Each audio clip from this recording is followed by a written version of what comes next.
Hello, welcome to Hidden Sparks. On Hidden Sparks, we talk to extraordinary people who are making wave in their chosen career. And today, you'll meet one guest who would cause you to think and pause about his views, whether it's on leadership, on morality, and even delving into some legal aspects of life and development across the globe. Ladies and gentlemen, today we will meet this enigma of an individual, and I'll tell you who this person is. A professor of analytical chemistry with an analytical mind, but chairs and speaks across the globe various very important issues. He's not afraid to tell leaders the truth. You will get to know him after I introduce myself. My name is Ambassador J. Kepele, and I'm the host of Hidden Sparks. Everyday people making extraordinary change. Welcome to Hidden Sparks, and welcome to Hidden Sparks, Professor Vincent Anibogu. I hope I got your name properly pronounced. You sure did. Thank you so much, Ambassador Jake, for hosting me. Thank you. A professor who had educated, you were a professor in a very prestigious university in the United States, and what is it that was responsible for you to leaving the shores of Nigeria and going to the United States?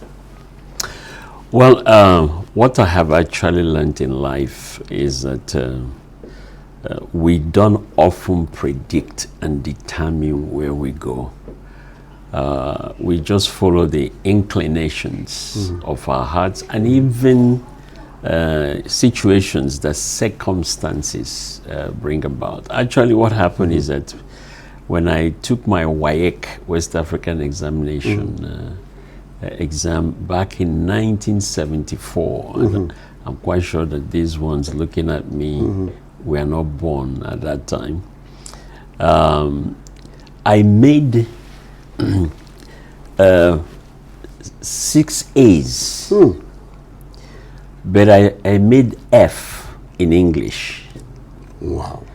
Which meant instead of getting grade 1, I was given grade 3 because I failed English.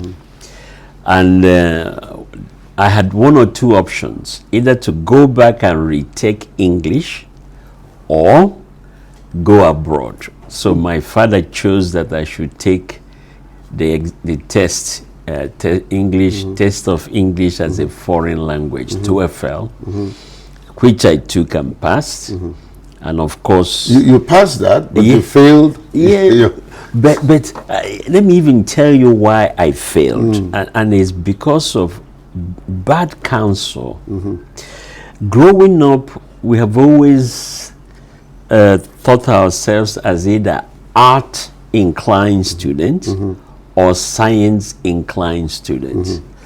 And I was told that if I want to do engineering, all I had to be good at was math, physics, chemistry. I don't need, in fact, that advice made me totally ignore English and English literature. I was just tolerating them because I was bent on going into science. So you can see I cleared all my sciences. Physics 1, chemistry 1, math 1, but English 9. So obviously what that meant is that I had to now take English serious. And it's actually, as you said, it was an error growing up, but it has turned out to be a blessing. So when I took the test of English as a foreign language, I applied to American universities. I had about 3 or 4 choices. I decided to go to Indiana University in Pennsylvania, a very small town. Okay, and then of course that's the circumstance that made me not to continue. So I did my BS, my master's, and my PhD in the United States. So I'm not even familiar with the British system of higher education. It's still a bit foreign to me. What's the contract? What's the contract? A British educational system and that of Nigeria. From your experience, from the American perspective. Yes, especially since coming back and working with top university leaders right now, I train the principal officers of universities across Africa.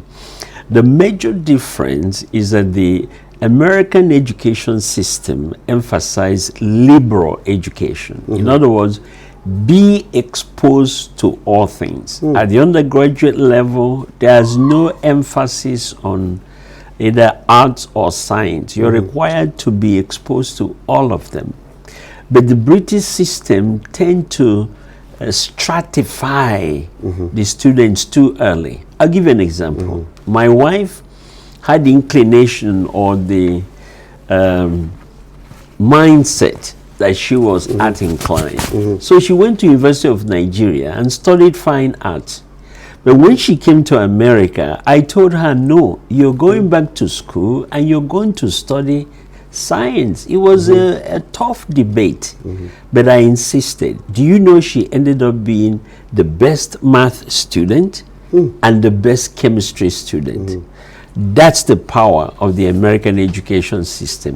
It forces you not to stratify early, but to be more balanced. And for that effect, I think I prefer it. Talk to me, Prof. I mean, you're an educationist. You have been in the lecture business for 35 years. You were in Georgia State University.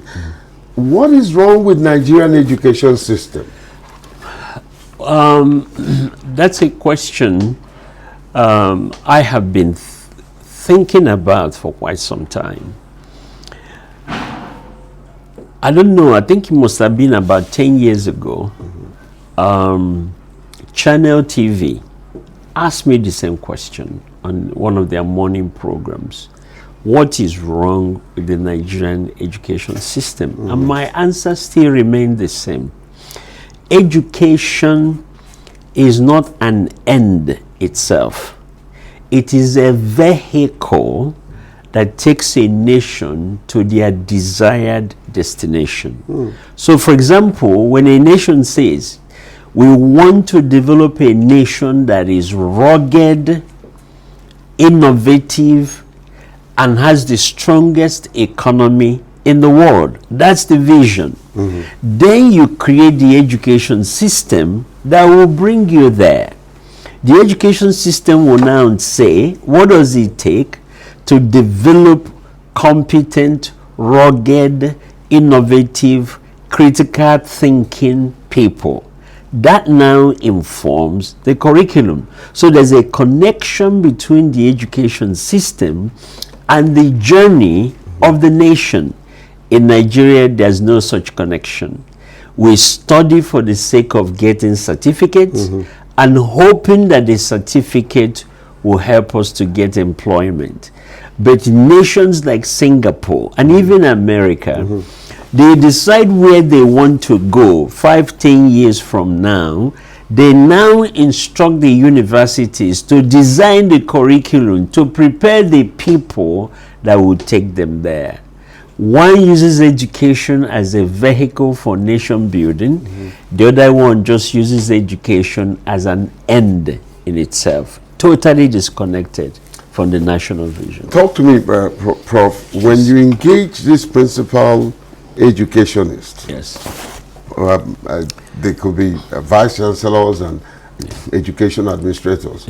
Did you impart this knowledge to them? And what's the feedback you got from them? And have you ever taken time to look to see whether they're implementing any of these strategies that you postulate? You have to know that some of these factors are beyond them. For example, one of the most disturbing trend in higher education today is that selection of vice chancellors and top university officials are no longer based on competence.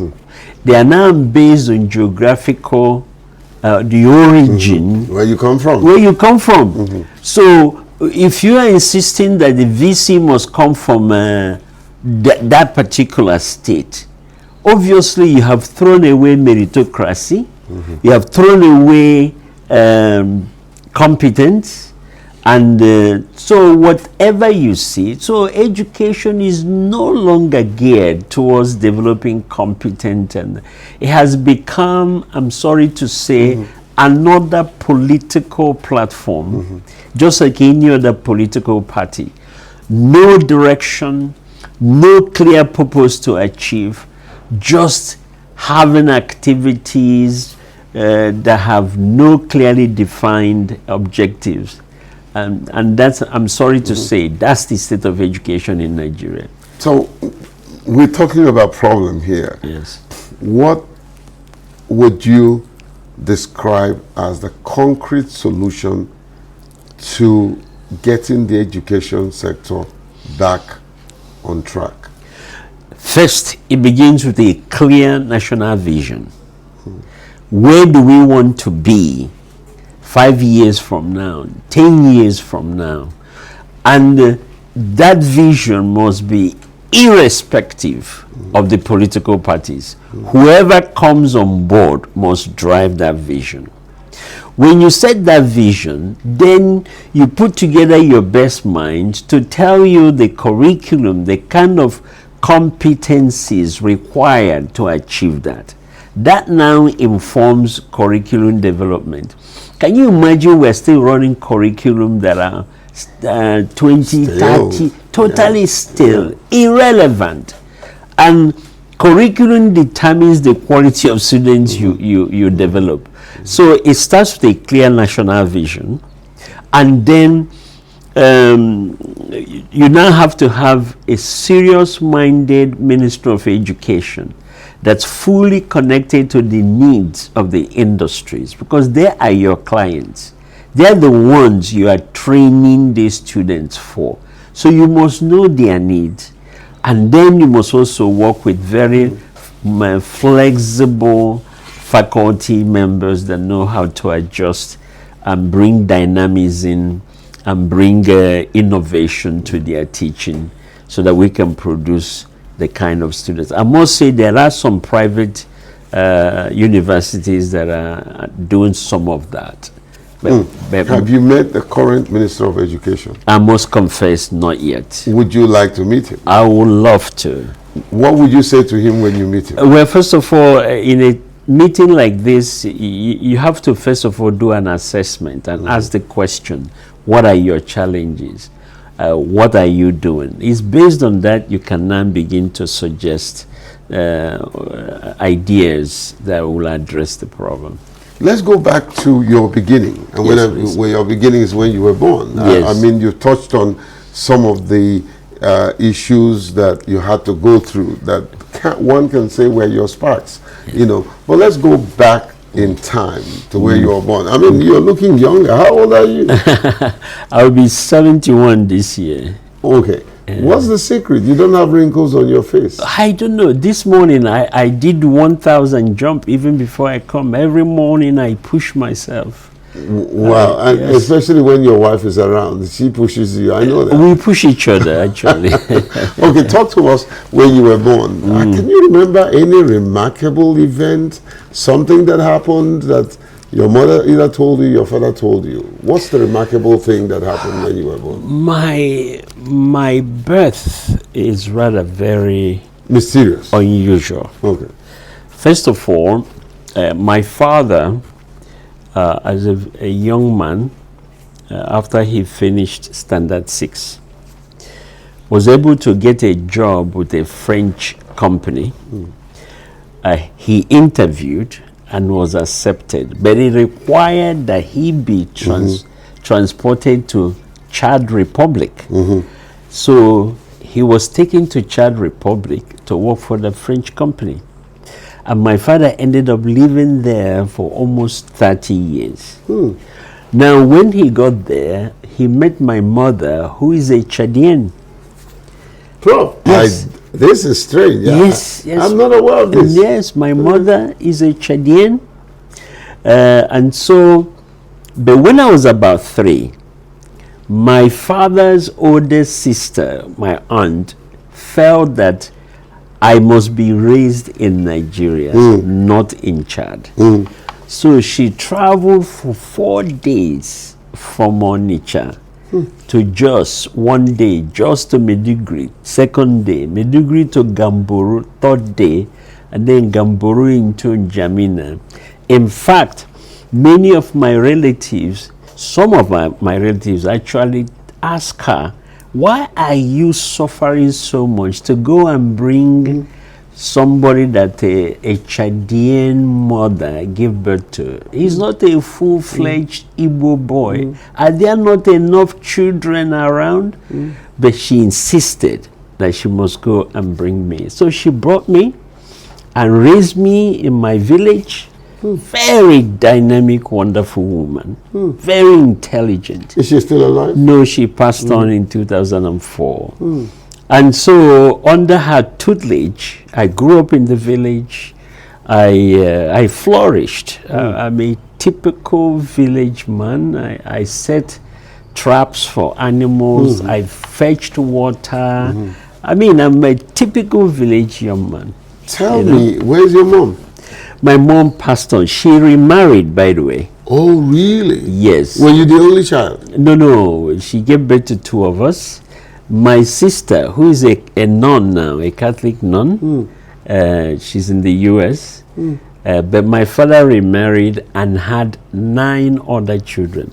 Wow. Actually, 10 other children. So overall, we are 12, and I'm the oldest. Wow, Prof. Yes. This is something I've known you for years. Yes. This is something I'm not aware of. And so, what happened when your sister, your aunt, took you from Chad, away from your mom? Yes. You know, what happened? How did she cope? Did she voluntarily allow them to take you away? You know, the truth is that those questions, I must confess, I did not probe.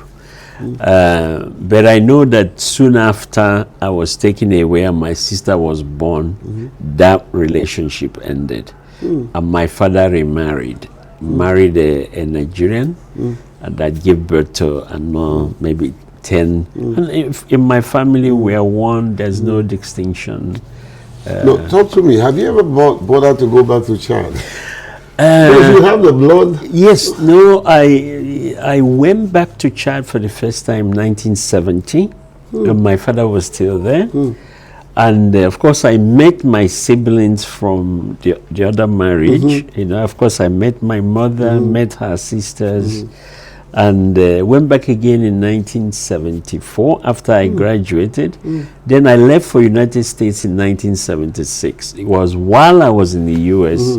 and my mom passed away, and I think 1979 thereabout. Wow. So that experience is what I want to explore. Yes. How did that help to shape your view of life? Everything. A young man coming Yes. from Chad, Yes. with a bit of the spirit of the religious and the structured Yes. country you're coming from. Yes, How yes. did that shape your view of life, and what would you say that means to you? In fact, I am sincerely appreciative of God for that experience. Number one, He exposed me to the power of tribalism in Nigeria. That even though my father is Igbo, still many of the Igbos didn't consider me a full-fledged blood. That was shocking to me. So that's why I'm very sensitive to tribalism And stigma and stigma. Yes, I fight it because but fortunately my aunt protected me. At all times she assured me that I'm perfect. In fact, she created such an impression in me that I have no other option but to succeed. In fact, she made it clear that either you succeed or I will kill you. Wow. In fact, one day, I was quite a naughty boy. I was really, really naughty. Discipline, prof, no excuse leader, not me, no nonsense person. For example, and someone who pushes me beyond the limit, you naughty? But Jake, you have to promise to keep all this to yourself, so you won't tell anybody. Well, it's already in the open. When I was young, my aunt would send me to go and fetch water. It's about 3 miles one way. Jake, I will get to the stream. I will meet other friends that say, let's go fishing. And I will take my bucket and hide it in the bush and go fishing. And I won't come back until when it's dark. So she will be worried, where is he? In fact, sometimes she will actually be coming to the stream to make sure, only to find me, you know. So that I was that irresponsible. One day, I didn't know she had plotted something. I came back, she locked the door, get a rope, tied my leg, tied my hands, and got a knife, and told me that she has tolerated enough, and that today she has decided that she will end my life so that she can rest, and I will go and rest with God. I asked her, I says, you're not turning out well. I put so much effort in you, but you're not turning out well. So we must end that project today. And we started negotiating. I said, he said, no, I've given you so much opportunities. But that thing, because I knew she loved me, that's when I knew I cannot afford to disappoint people. There are people that are counting on me to succeed. Especially against the background of some people that have said it's a wasted effort. It was like I was trying to prove them wrong. That day, something happened in me. I decided to be serious. And I went from taking last in a class, I started competing for the first position. I wish every person would go through that jolting experience. Not from a wicked perspective, but from a love that says, you know, I've loved you enough and I expected some return on investment and I'm not getting it. Why? That changed my life and made me the responsible person that I am today.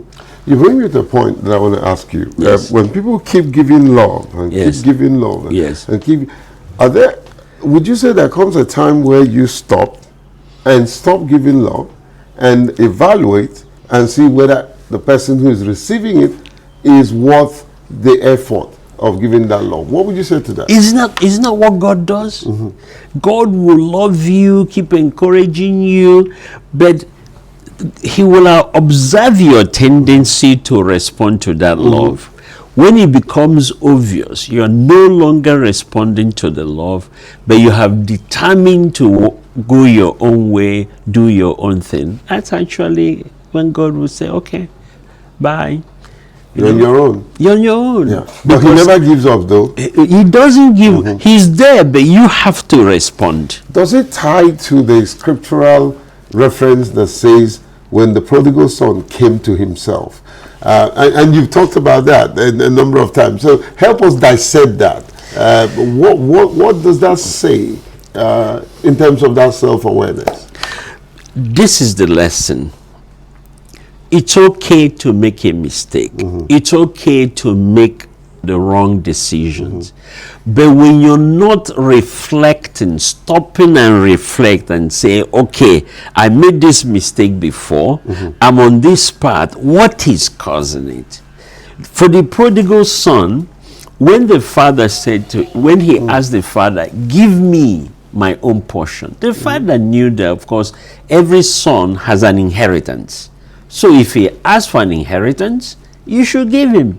But he was concerned whether he had the responsibility to manage that inheritance. Of course, it turns out that he did it. But the son was able to do self-realization, analysis. self-evaluation. Why am I failing?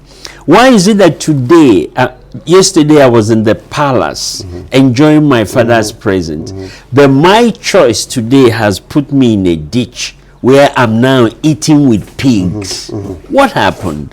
Then he says, I realized I was the one that removed myself from the presence of my father. I repent. I'm going back to my father. Why do people put themselves in such a situation? Well, the truth is, number one, there's a stubborn streak in every one of us that want to have our way. And God sometimes will allow us to do that because he knows eventually we will hit a dead end. But he's hoping that we can do that self-analysis and say, oh my God, I'm really not in control. God is in control. Let me go back and submit to him. He knows me more than I know myself. He knows the path more than I do. You know, so it's not, I mean, making that decision is not necessarily a terrible thing, but not evaluating the consequences of that and saying, okay, I come back. You know, and when you come back, you actually become more humble, more malleable. You don't exaggerate your self-importance anymore. You realize that, listen, I'm not perfect. I need help. And that's what God wants. Let's go back to, and it will be one question before I jump into another segment. Yes. Let's go back to this aunt of yours that came to pick you up, that tied you. Obviously, you belong to the school of thought that says discipline is important. Very important. In the evaluation of a child. So, this woman is your father's sister. My father's oldest sister. Okay. Yes. And he came, took you. Your father allowed you. Your mother allowed you. Of course. Of course. There must be something significant about you because definitely your mom and your dad wouldn't have allowed her to take you. So what did she say to them that allowed them to take? Actually, allow her to take a 3-year-old young man? Amazing. She was also a mentor to my father. The age gap was quite wide. Oh. In fact, my father lived with her before he left. So in many ways, and in my hometown, she was regarded as one of the wisest. She was married to the chief of the town. And she was the chief counsel to the chief. She's the woman the chief will call for advice. So she was an extremely intelligent and wise woman. Did she have other children? She had just one daughter. I had many children too. And then she didn't. Nobody saw you as trying to compete with her own biological children. No, the age gap is too much because in fact, her daughter is almost my father's age. So being tied and a knife and a decision that you must change is what has sparked some of the things that you're doing today. And it's amazing. I wasn't seeing any cruelty. I just saw the pain of a steward, somebody who was a guardian, somebody that's trying to help you to become someone, but you yourself is one deciding to be foolish. So you didn't see that as punishment? At all. I just saw it. In fact, my biggest disappointment was that I have failed her. Okay. So she traveled all the way to come back to bring me, and look at me failing her. That's what jolted me. Interesting. This is Hidden Sparks, and you are with me on this journey to know and to savor the interesting journey of a man that I respect, and a man who is also a transformer. So we're going to be going into the journey of his life and how he has used his institute, the National Institute for Transformation, to bring transformation in the life of people and systems of government and various governments of the world. Don't go away. When I come back, Hidden Sparks will continue.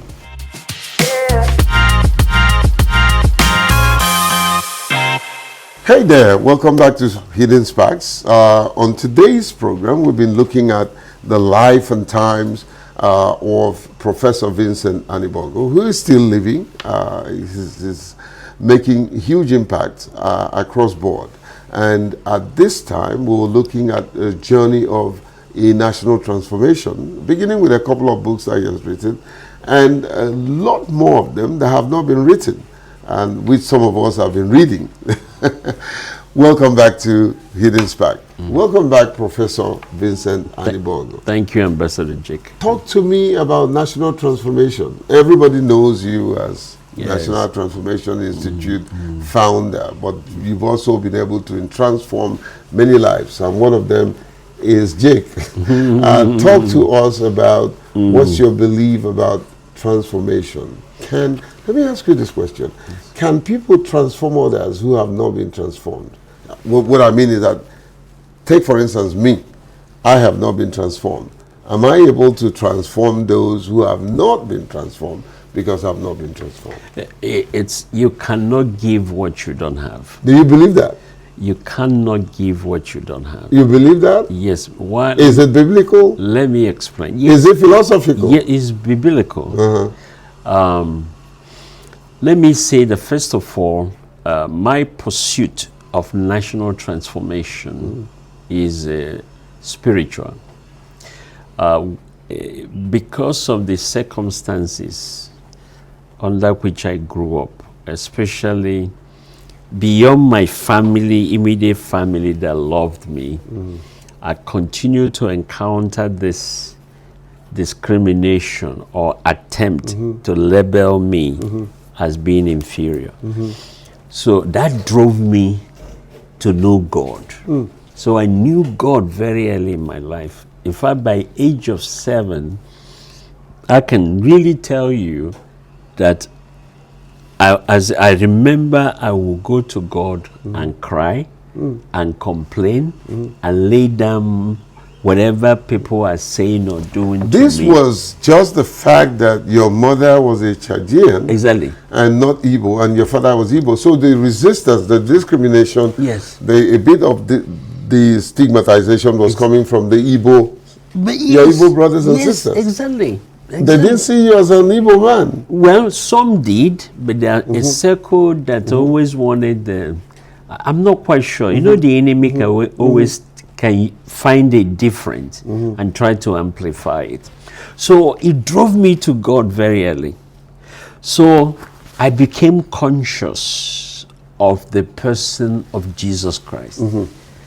Somebody to run to, somebody. In fact, I became an altar boy throughout my elementary school. I was an altar boy. Did you go to a missionary? In the country. Yeah, I went to missionary school. Oh, really? So were you starting to be a father? A reverend father? It crossed my mind, but later I realized that I would like to marry. That's actually what discouraged me. Otherwise, I would have gone to a seminary. Okay. And I pursued that dedication until I was in the United States. That's when I now... But God is very central to my life, even till today, Christ. And then as I studied... Of course, I studied chemistry, and I was helping, for example, I used to come to Standard Organization of Nigeria, helping them with standards, ISO 9000, ISO 14000. But I realized there was a major leadership gap. You come and teach the principles and the concepts. You come a year later, it's not being deployed. What is the gap? Leadership. So I realized that Nigeria cannot change until you deliberately raise leaders that know how to guide transformation in their sector. So I took interest. And much to my surprise, I found out that the gospel of the kingdom is actually about national transformation. Okay. Isaiah 61 verse 4 says that these will rebuild the desolations of many generations. They will raise up standards that were long forsaken. They will restore. So once I saw that, I knew that the genuine preaching of the gospel is not just developing people, but also restoring the environment. A complete gospel not only raise people, develop them, mature them, but give them the responsibility to change the environment. Prof, That's national Talk to me. transformation. What exactly? I was going to ask you, what is this national transformation? What is transformation to you? Transformation. To break it down in, Yes. in bits and pieces that the viewer will understand. What is that? The scripture that captures it for me is Isaiah 32 verse 15. It says, when the Spirit descends from above, the wilderness will become a fruitful tree, and the fruitful tree will become a forest. That's progression from a third world condition to middle income nation to first world nation. Now listen to verse 16 says, justice is what transformed the wilderness to the fruitful tree. So if you want to change a nation, the very first step is the rule of law. When there's no rule of law, you have a jungle. You must have a state where nobody is above the law. You look at Nigeria today, there's no rule of law. People that are supposed to be in jail are roaming around. Exactly. You know, even the institutions that are supposed to enforce the law are themselves corrupt. That's why you have a wilderness. So the first step towards transformation is enforcement of the rule of law. When you do that, everybody, even when people don't like to obey the law, but once they know the consequences, they will align. Do you know that the rule of law alone, when enforced, will increase foreign investment? Foreign direct investment. Why? Because they know if their money is managed, there's a cost to recover. The court systems are intact. That will boost the confidence of investors. But when there's no rule of law, people are afraid to invest. Now, the same scripture says, even when you enforce the rule of law, it says, it is righteousness that will take the fruitful tree to a forest. What does that mean? If you superimpose on this rule of law global best practices, it will drive your economy from just middle income to a first world nation. So what have been your experience? I mean, you go around several African countries, meeting leaders and all that. What have been your experience with some of them? Why do you think some of them deliberately doesn't want to do well and doesn't want to serve you? Because I don't know why. In Africa, corruption has been institutionalized, and we have camouflaged it as helping our people. I'm sorry to say, moral standards in Africa is still very low. Embracing integrity and refusing to bend even when your relatives are involved.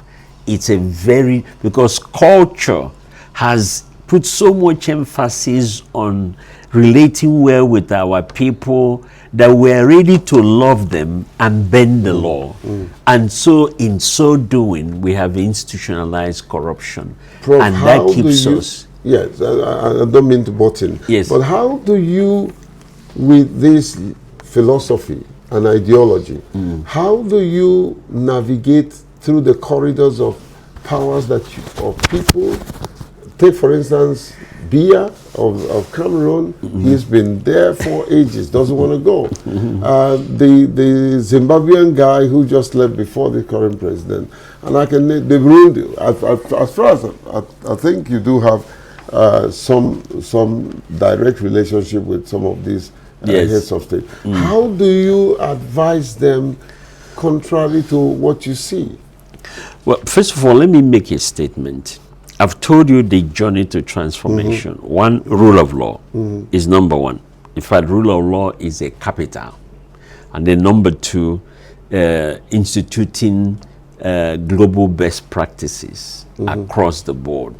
Okay, any nation that would do that will develop. But, and also, secondly, I don't necessarily believe that democratic system leads to national development. I haven't seen it anywhere. Nigeria has practiced democracy, but I can tell you the nation is getting worse. Corruption is increasing. What's the solution, Prof? So the solution, if you look at Singapore, the man was in power for almost 30 years. But he was an honest man that kept building the nation. By the time he left, they had gone from a third world nation to a middle income nation, a first world nation. Until today, they are still increasing and developing. So it's not how long you've been in government. It's what are you doing when you are there. Are you enforcing the rule of law? Are you enforcing standards? Are you improving the education system? Are you strengthening institutions? That's how we should measure the progress of a nation, not necessarily the system of government they are running. If the system doesn't produce the result you want, change it. There are many versions of democracy as there are nations on earth. Let's find the version that suits us, but delivers the result. That's my view. That's what I've observed working across Africa. Okay, so talk to me about, or talk to us about what would be your advice, a political system that can replace the democratic system that we're practicing.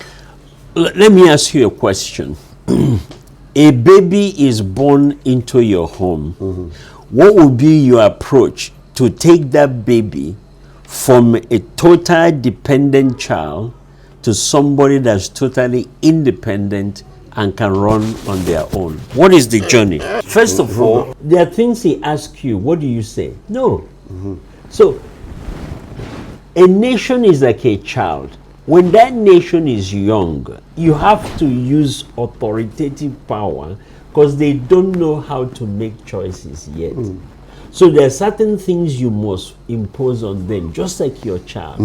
But as that child matures, what do? You release more and more authority until they become fully matured. At that point, they can on their own. So a nation must be mentored.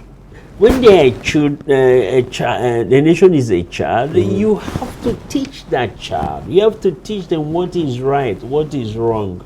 And as the nation, that's exactly what Singapore did. Today, the nation of Singapore is so matured that they can make right decisions. Well, Prof, let's go as we begin to round up. Yes. I want you to address this generation, this young generation. You know, we haven't done well, our generation, what we're handing over to them. Yes. What would be your change mantra for that Gen Z who is watching you right now, who will say, well, if Professor Vincent made it, I'll make it. But then he's not going the right way. What would be your advice?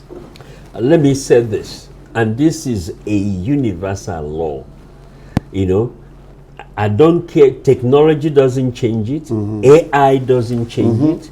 We must understand that technology is an accelerator. Technology in and of itself, are you with me?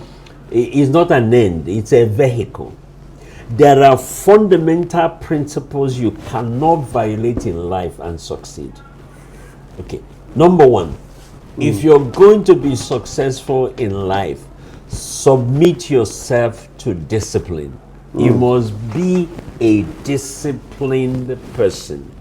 You must learn integrity. You know, you must learn to discipline yourself, especially in the way of what you eat, what you wear, what you read, where you go, who you converse with, and you must, I was thinking about that. My auntie wanted to kill me because of lack of discipline.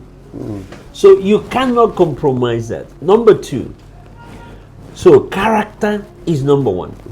Number two, competence. You must gain competence in something. You know it so well that you can fix that thing if it's spoiled. You must be a system expert, either in education, either in business, or in governance. Go and find your passion and be the best at it. But let expertise be built on character. Never think you can succeed with expertise alone without character. It's your character that will sustain you. It's your character that will keep you. It's a character that will protect you. Excellent. Well, we can go on and on and on, but must come to a point where we will end. I am completely out of time, but not out of words. I will find some time, someday, some year, depending on his schedule, to bring back Professor Vincent Aniborgu. But today, it's been an amazing journey talking to Prof. Prof has more to say, but we have run out of time. My name is Ambassador J. Kepele. I'm your host on Hidden Sparks. Remember, Hidden Sparks is everyday people making extraordinary change. Now, hear this. Subscribe to my YouTube channel on Epele Jake. Follow me on all my social media handles, okay? And go to my website, epelejake.org. Send me a message and I will reply you. God bless you, and remember that you can be the best that God created you to be. Bye.